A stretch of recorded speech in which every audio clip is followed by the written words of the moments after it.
Coming up on 28 Minutes, ballot measures this November, a local response to the genocide in Darfur, disabled access in Berkeley, and a visit to the Berkeley Art Center.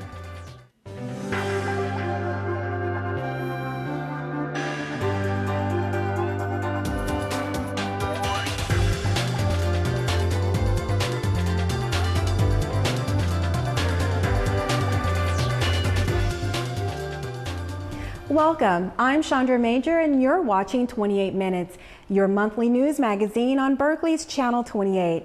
We're here in the studio on September 22nd to speak with your neighbors about local issues that affect you. On today's program, we focus on the election campaign coming up in November. Berkeley City Council member Dona Spring has been at the forefront of efforts to pass a resolution in support of Lieutenant Aaron Ouattara's refusal to fight in the Iraq War. She also supports Measure H, which calls for the impeachment of President Bush and Vice President Dick Cheney. Here to speak with us about Measure H and other city ballot measures is Dona Spring. Thank you, Chandra. I'm glad you brought up Lieutenant Ouattara. As you know, the city of Berkeley was an early opponent of the Iraqi war, and Lieutenant Ouattara has done the right thing by refusing to go to Iraq, and for that the U.S. Army now wants to court-martial him and put him in prison for 7 years. So the idea is that the city of Berkeley will join with other cities, we're the first again, to make sure this issue gets publicized so that people will write their congressmen and women and demand that this man be honored for following his conscience and the principles of the Geneva Peace Accord.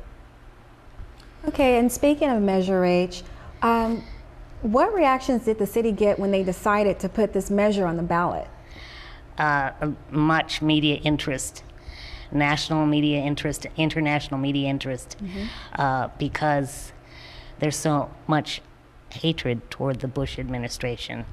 He's very unpopular, and so people thought that this, wow, it's wacky, but let's get him out of there. So other cities in California have also passed similar resolutions. So we're hoping that millions of people will weigh in and get this guy out of there. He's committed high crimes and misdemeanors in many different ways, not just lying to the American people.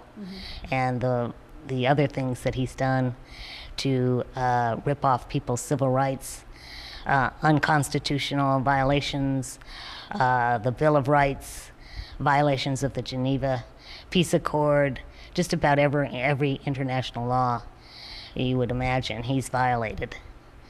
So, you know, we'll do our part, and it's up to the rest of the country to make sure that we never have an administration like the current Bush administration again. Okay, Donna, you're also opposed to the Landmarks Preservation Ordinance, Measure J. There's been a heated debate in the city. You care to tell us what your views are about that? Actually, I'm in favor of Measure J. Which is the Landmarks Preservation Ordinance. I favor that, but I do oppose, as almost everyone else in Berkeley, Measure I, which is the Condo Conversion Ordinance. The Condo Conversion Ordinance would make it easier for property owners to evict sitting tenants so that they could sell the rental units as condos and double their profits. This would be very detrimental to our long-term tenant population and also our affordable housing stock. The council passed a measure to allow up to 100 units to convert per year from rental units to condos with protections for existing tenants, and also some mitigation funding that could be used to help tenants purchase their homes and also help fund new affordable units to make up for the ones that we're losing by converting to condos, affordable rental units.